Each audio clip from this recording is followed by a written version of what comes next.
Progressives Don't Let Friends Vote Neocon by Randall Wray.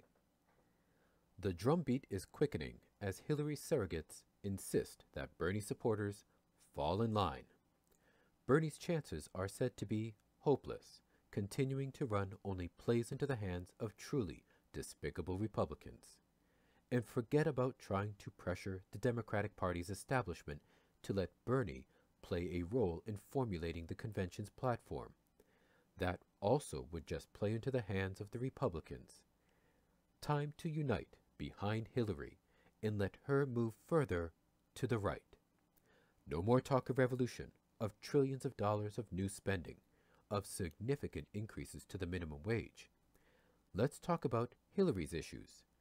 Regime change abroad, downsizing dreams at home, and protecting Wall Street from the pitchforks. Some Hillary surrogates are even talking about retribution for Bernie supporters. I saw the following blog by a supporter. Quote, "After yesterday, the word and the obvious thing is to stand down. Mind you, the day will come when it will be time to gleefully and comprehensively trash people to be named later for Guevarista fantasies about what their policies are likely to do. The day will come when it will be time to gleefully and comprehensively trash people to be named later for advocating commentary-scale lying to voters about what our policies are like to do, and it will be important to do so then because overpromising leads to bad policy decisions, and overpromising is bad long-run politics as well. But that day is not now. That day will be mid-November." Those who, end quote. Those who fantasized about Bernie's overpromising, his lying to voters, are going to get trashed come November. As one who argued that Bernie was not overpromising, I suppose I might be among the named in November. Great, I look forward to that. It does give one pause, however. Are Hillary supporters fantasizing about bringing back the good old McCarthy era, when an accusation that one is too socialist, too close to revolutionaries like Che or Castro, let alone a Lenin, could end one's career? Hillary's campaign has already hired trolls to attack blogging critics. I think I've met a few at NEP. Old Senator McCarthy must be envious. Too bad he didn't have the internet. But is this supposed to bring Bernie supporters over to the Hillary camp? Remember, voters came out by the millions to vote for a candidate who proudly claimed to be a democratic socialist, and his voters proudly cheered every time he said it. Not only that, they gave their hard-earned savings to him so that he could run. By contrast, the establishment candidates relied on Wall Street funding, donations by fat cats, with much to gain by retaining control over Washington. And even with all the support that the establishment could muster, Bernie is still in the race. Much to Hillary's consternation, I think the McCarthyite scare tactics will fail this time. While Hillary is slightly ahead in the votes, she's viewed with far more suspicion by Americans. To put it plainly as possible, they do not like her, and the more they learn, the less they like her. The more they learn about their surrogates, the less they'll like them and her. Yes, she's way ahead in the delegates.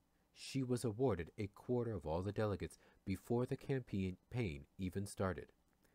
All she needed was to get one more quarter plus one of the remainder in order to win. She only needed to earn 26% of those up for grabs, while Bernie would have to actually win 51% to come out ahead in delegates. You call that democracy? And true, Bernie is running behind that pace, but that was by plan, with all the Democratic establishment calling the race on day one. Only the stubborn would refuse to vote for the putatively inevitable winner. After every primary, win or lose, Bernie was declared the underdog with no chance of catching up. I noted with some amusement that Brad DeLong, a Clinton supporter who worked for her husband's administration, has dissed Trump by running some numbers.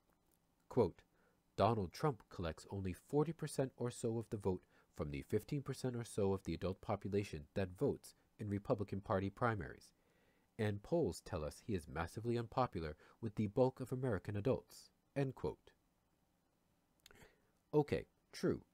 As of March 25th, the Donald has received just 5.7% of the vote among eligible voters in the primaries that had been run up to that point. What DeLong failed to note is that Hillary had received 6.6%. Talk about unpopularity contest. Add the presumptive nominees together and you get just over a tenth of eligible voters choosing the next president. The Donald was running against some dozens of candidates. To tell you the truth, I could not tell who was not running in the Republican primaries. I think there might have been more candidates than voters. While Hillary was running just against one, well, if there were others, they dropped out quickly, and no one remembers them. Full disclosure, the one she ran against was the 74-year-old Democratic Socialist calling for revolution, who got 4.7% of the eligible voters in those primaries, which took place mostly in conservative states that a few years ago would have been more likely to jail a socialist than vote for one. Until this year, the idea that almost 5% of Southern eligible would go for the Brooklyn Jewish pinko socialist would have been earth-shatteringly newsworthy. And with the Democratic primary season as rigged as it could possibly be to stop someone like Bernie, she's pulling 1% more of the eligible votes than a reality TV star and less than 2% more than a self-professed socialist. In the conservative states, in the states where independents are denied the right to vote, all front-loaded in the primary season to give a Southern conservative former Goldwater Republican an insurmountable lead. With 26 primaries already completed by March 25th, Hillary had garnered votes from just 10.9% of the registered voters in the primaries that lean right versus Trump's 9.4%. A mandate for Hillary, this ain't. By contrast, none of the above is winning in a landslide. 34% of those who registered did not vote and 39% of the eligible choose not to register. That is no vote of confidence for our two-party system that tries to restrict our choices to party-sanctioned, unpalatable candidates. While the Donald has brought in voters, Hillary has repelled them. If it were not for Bernie, voting by the Dems would be way down.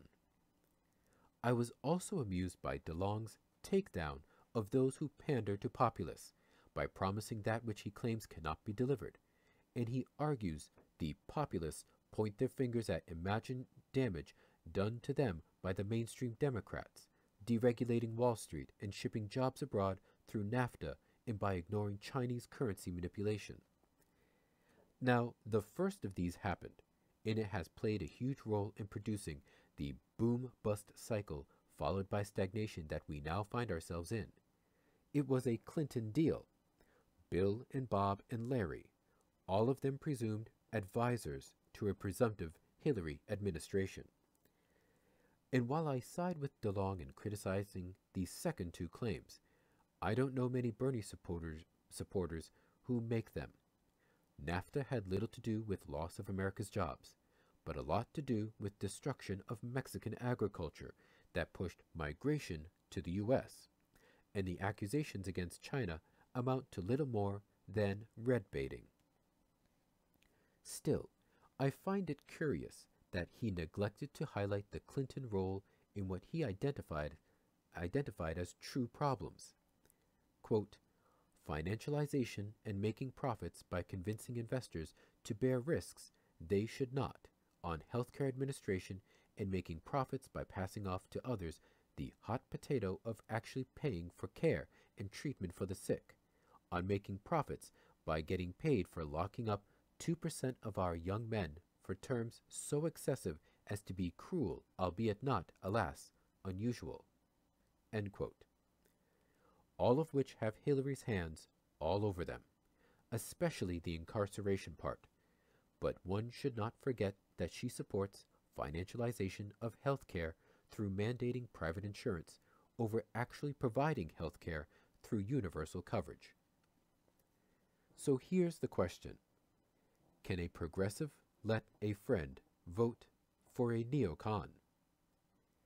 This has become all the more relevant as it looks more likely that come November, many will choose between Hillary or Donald. On social issues, I must admit that Hillary looks better, but who wouldn't?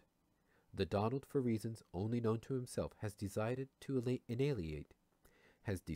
alienate some 85% of the population on social issues. I don't get it, so his maximum vote take will be 15% of eligible. Hillary might be able to beat that. On economics and dealings with the rest of the world, it is a toss-up. The Donald will wall us in for protection. It is somewhat ironic that a China basher would choose a Great Wall, while Hillary, who bomb and drone her enemies for regime change. I would prefer the Donald if he'd stop talking about deportation and religious litmus tests for immigrants, but he won't. He prefers to be repulsive. On economics, Hillary will continue to promote Wall Street's depravities. After all, her husband delivered Wall Street to the Democrats, or more accurately, the Democrats to Wall Street, while the Donald will make America grand again, apparently by building more casinos and hotels for people with money to blow. Neither plan is appealing, but legal and supervised gambling in casinos is better than illegal and unsupervised gambling by Hillary's Wall Street. Who do you choose? How about neither? As is well known, Hillary was a Goldwater Republican, not just a supporter, but an activist. She attributes that to youthful exuberance. As she matured, she became a Kissinger-Albright neocon. In other words, she moved from isolationism to neocon regime change. And with no small help from her husband's presidency, the Democratic Party moved so far right that a Goldwater Republican can fit nicely within its folds. A progressive should not let a friend vote neocon. I know. If you do not vote for the neocon, you get the Donald. Well, maybe. That's November. There's still a lot of water to run under that bridge before we reach November. But in any case, I don't buy the argument. I don't vote for the lesser of two evils. I don't vote for evil, period. Yes, my candidates almost always lose.